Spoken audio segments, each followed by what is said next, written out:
নজর রাখবো অন্যান্য খবরে। মেদিনীপুরের আমতলা সদরঘাটে ব্যবসায়ীর বাড়িতে আয়কর দফতরের হানা। সকাল থেকেই ব্যবসায়ীর বাড়িতে তল্লাশি চলছে। আয়কর দফতরের হানা, সকাল থেকেই ব্যবসায়ীর বাড়িতে তল্লাশি চলছে। মেদিনীপুরে এক ব্যবসায়ীর বাড়িতে আয়কর দফতরের হানা। সকাল থেকেই তৎপর আয়কর বিভাগের আধিকারিকরা, সেখানে আয়কর বিভাগের তল্লাশি চলছে। সকাল থেকেই ব্যবসায়ীর বাড়িতে চলছে তল্লাশি অভিযান। দেখছেন সেই ছবি। মেদিনীপুরের আমতলার সদরঘাটে ব্যবসায়ীর বাড়িতে চলছে আয়কর বিভাগের হানা। সঞ্জীব দাস আমাদের প্রতিনিধি রয়েছেন ফোন লাইনে। সঞ্জীব, ঠিক কোন অভিযোগের পরিপ্রেক্ষিতে, ঠিক কি কারণে আয়কর দফতরের হানা, কি জানা যাচ্ছে? দেখো, সরাসরি যেটা জানা যাচ্ছে যে এইখানে এক মেদিনীপুরে প্রতিষ্ঠিত ব্যবসায়ী চন্দন বোস, খুবই নামে পরিচিত ব্যবসায়ী, এখানে এক কথাতেই ওনাকে সবাই চেনেন।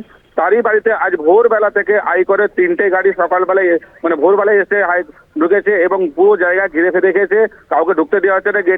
গেটে ওদের সিকিউরিটি দেখে আটকে দেওয়া হচ্ছে সবকে, এবং জিজ্ঞাসাবাদের পর হয়তো ভেতরে প্রবেশ করছে। এরকম জানায় ব্যবসায়ী এখানে বিশেষ করে ওনার মূল ব্যবসা ছিল ঢালাইয়ের রিং, রিং কুমোতে দেওয়া হয়, এবং এছাড়াও ওনার রেলেও কন্ট্রাক্টরের কিছু ব্যবসা আছে, এরকমই ব্যবসা বলে জানা যায়। তো এইখানে এই মুহূর্তে হানা দিয়েছে আয়কর দপ্তরে, কিন্তু আমাদের সাথে কোনোভাবে যোগাযোগ করতে দিচ্ছে না এবং কথা বলতেও দিচ্ছে না, আমাদেরকেও ভেতরে ঢুকতে দিচ্ছে না। শাশ্বতী, এখনো পর্যন্ত তল্লাশি চলছে আয়কর বিভাগের, কি জানা যাচ্ছে? ব্যবসায়ী কি বাড়িতেই রয়েছে? এখনো পর্যন্ত তল্লাশি চলছে এবং সেটা গেটের বাড়ির ভেতরেই হচ্ছে। বাড়ি এবং দোকান সেটা একসাথেই আছে, সেখানে চলছে। এখনো পর্যন্ত তল্লাশি চলছে, ভোরবেলা থেকে শুরু হয়েছে, এখনো পর্যন্ত চলছে।